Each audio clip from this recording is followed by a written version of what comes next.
Choudhury and welcome to my online class. Today we are going to discuss a drama of a famous dramatist, Sir George Bernard Shaw. And the name of the drama is Candida. Candida is the greatest creation of Shaw's woman. The chief quality in her being that she is not merely a type, abstraction, or a puppet, but a living being, a creature of flesh and blood. Shaw has got certain philosophies while dealing with the world problems. Those philosophies are voiced by his characters. Candida is a modern woman at heart, yet with the charm and dutifulness of the old time. She is a forerunner of the new woman. She is a product of reaction against the new woman, as also Victorian ideal of womanly woman. That is, one whose life is a completely sacrifice to her husband. At that transitional period, Candida represented the ideal of womanly woman.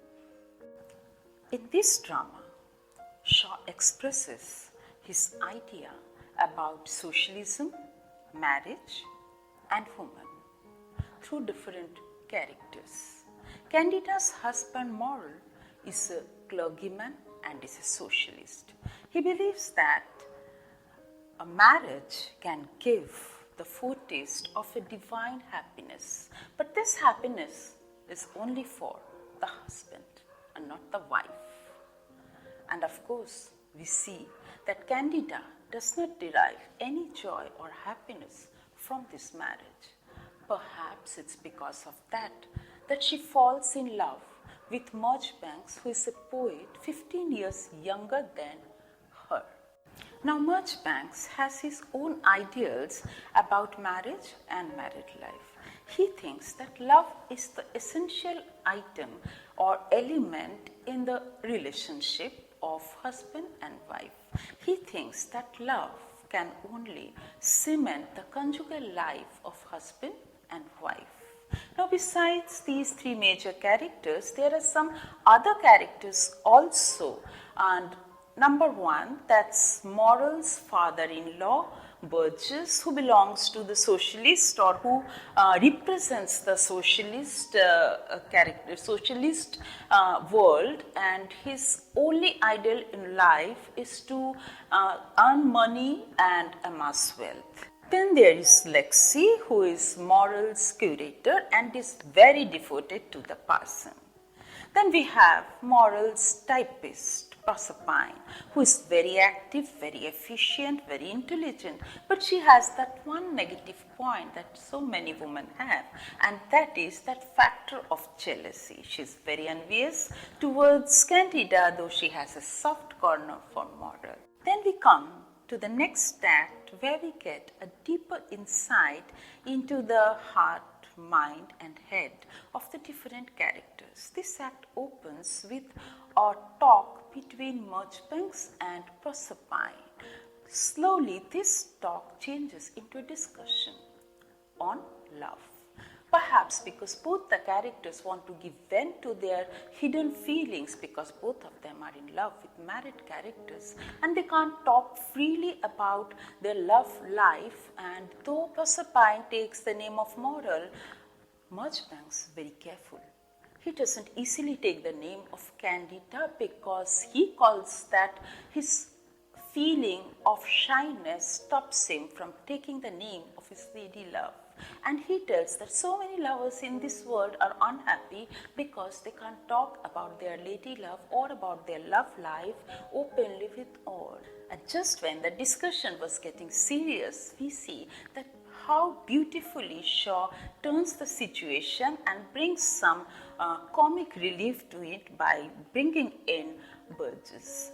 And then this act is also important because we come to know the world of the poets in this act. Now, Marjoribanks, he is a poet and he lives in his own romantic world of love, which is which is so much dependent on the ideologies and romance and so different from the practical world. Now, he dreams that he is simply flying away and having a good time with his lady love Candida. He's running in the chariot and having a nice time, romantic time with his lady love.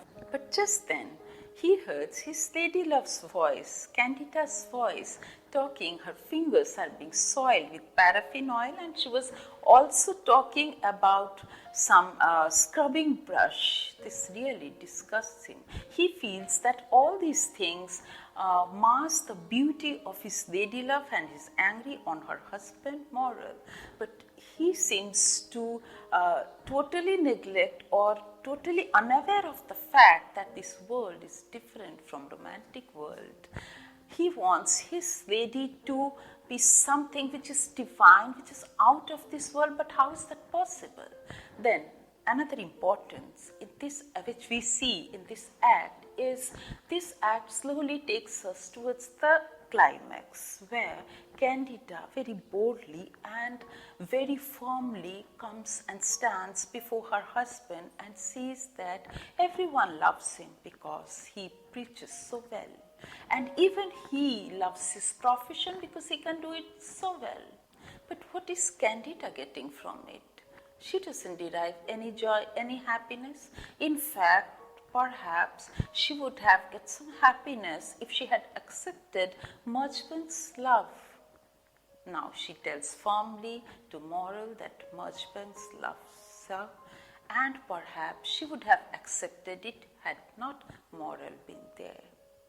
Moral's hurt, but Candida's character is so strong that it's beyond any suspicion, so even Moral can't suspect her character. He goes out for his lecture saying her to have a good time with the newfound love. Then we come to the final act, which is a masterpiece of the master craftsman Bernard Shaw. He takes us to intricate situations and then brings us out from there.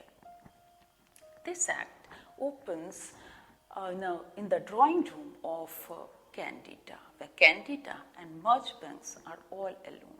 So Marchbanks reciting poems is a poet, and Candida's listening, but she doesn't pay any heed to his poems. Now, slowly and gradually, Marchbanks getting very passionate about his poem, about love, about Candida, about their affair, but Candida handles it beautifully. She simply leaves the room. Moral returns, and now she wants to know what actually happened between Marchbanks and Candida. Marchbanks says that he acted like a man.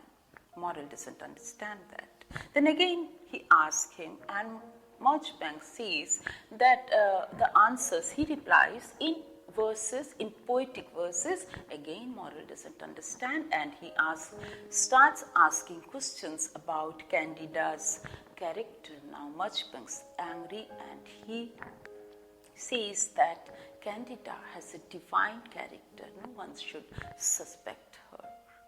Candida comes, sees that her husband is in distress. She rebukes Marchbanks.